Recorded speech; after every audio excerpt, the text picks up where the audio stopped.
દાહોદ જિલ્લામાં વિતેલા 24 કલાકથી પડી રહેલા ભારે વરસાદના પગલે લીમખેડા મંગલ મોડી વચ્ચે ટ્રેકનું ધોવાણ થતાં એક તરફનો ટ્રેક બંધ કરવાની ફરજ પડી હતી, જેના પગલે અપલાઇનનો રેલ વ્યવહાર ખોરવાયો હતો।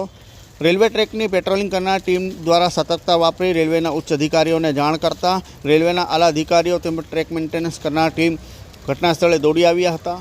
6 કલાકની જહેમત બાદ ટ્રેક રિપેર થતાં ધીમી રફતારે અપલાઇનનો રેલ વ્યવહાર શરૂ કરવામાં આવ્યો હતો।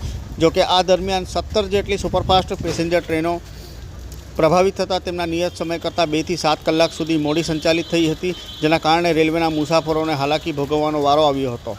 પંથકમાં પડી રહેલા વરસાદના પગલે ગઈકાલે રાત્રે 9:30 વાગ્યાથી આસપાસ ટ્રેક પેટ્રોલિંગ ટીમને ટ્રેકનું ધોવાણ થયા હોવાનું નજરે પડતા તેઓએ ઉચ્ચ અધિકારીઓને જાણ કરી હતી। ત્યારબાદ રેલવેના હૂટર વાગતા રેલવેના અધિકારીઓ તેમજ કર્મચારીઓ એલર્ટ થયા હતા। પીપલોદ ખાતેથી ટ્રેક રિપેર મશીન તેમજ 2 જેસીબી ઘટના સ્થળે રવાના કરવામાં આવ્યા હતા। દાહોદથી ટ્રેક રિપેર કરનાર ટીમ આરપીએફ તેમજ રેલવેના અધિકારીઓ ઇમરજન્સી ટ્રેન મારફતે ઘટના સ્થળે પહોંચ્યા હતા અને યુદ્ધના ધોરણે ટ્રેક રિપેર કરવાની કામગીરી શરૂ કરી હતી। વરસતા વરસાદ વચ્ચે 6 કલાકની જહેમત બાદ સવારના 4:15 વાગ્યાના અરસામાં ટ્રેક રિપેર થતાં 10ની સ્પીડે ટ્રેનોને આગળ ધપાવવાનું શરૂ કર્યું હતું।